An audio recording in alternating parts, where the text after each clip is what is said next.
Bermula dengan laungan azan subuh di timur Indonesia di Kepulauan Silibis pada jam 5.30 pagi, beribu surau dan masjid bersahutan mengumandangkan azan. Antara timur dan barat Kepulauan Jawa mempunyai perbezaan waktu sebanyak 1,5 jam.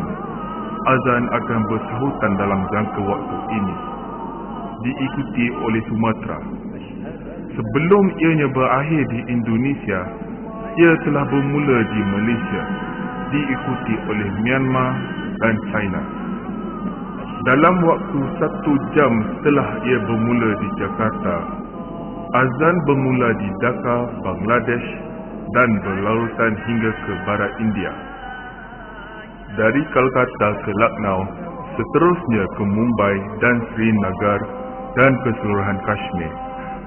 Seluruh bandar ke utara Pakistan juga mula mengumandangkan azan terus bersahutan. Sebelum azan berakhir di Pakistan, ia pula bermula di Afghanistan dan Muscat. Antara Muscat dan Baghdad, perbezaan waktu ialah 1 jam. Dan dalam waktu sejam ini, azan subuh mula berkumandang di United Arab Emirates, Kuwait, Yemen, Somalia dan Saudi Arabia. Antara Baghdad dan Kahirah di Mesir mempunyai jangka perbezaan waktu juga 1 jam. Azan masih berkumandang di Syria, Jordan dan Sudan dalam jangka waktu itu. Kahirah dan Istanbul terletak dalam jangka waktu yang sama. Antara timur dan barat Turki mempunyai jangka masa sebanyak 1,5 jam. Kahirah dan Tripoli, ibu kota Libya, mempunyai 1 jam perbezaan waktu. Dari Libya, azan bersambung ke Tunisia, Algeria, Rabat, ibu negara Morocco dan Marrakesh. Proses seruan azan berterusan silih berganti menyelubungi seluruh negara Afrika. Laungan azan yang bermula di timur Indonesia waktu subuh sampai ke perairan lautan Atlantik selepas 9 jam.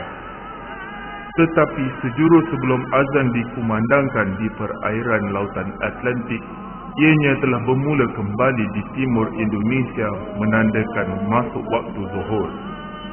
Sebaik azan zuhur tiba di Dhaka, azan asar pula bermula di timur Indonesia. Selang beberapa jam kemudian, azan maghrib pula bermula. Sebelum azan maghrib mula dikumandangkan di Sumatera, azan isyak pula mula kedengaran di timur Indonesia. Direnungkan kembali, berpuluh ribu muazzin di seluruh dunia bersahutan menyeru azan menyatakan kebesaran Allah, syahadah dan seterusnya. InsyaAllah, azan ini akan berterusan hingga ke akhir zaman.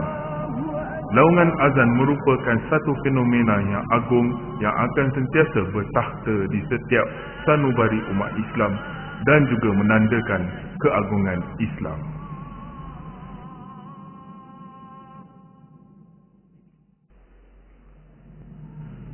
Pastikan bahawa laungan ini tidak akan lenyap, seperti yang telah mula berlaku di beberapa negara di muka bumi ini. Walaupun tersegang indah masjid-masjidnya, namun laungannya telah mula menyepi. Wahai umat Islam, pastikan laungan kebesaran Allah ini tidak akan lenyap.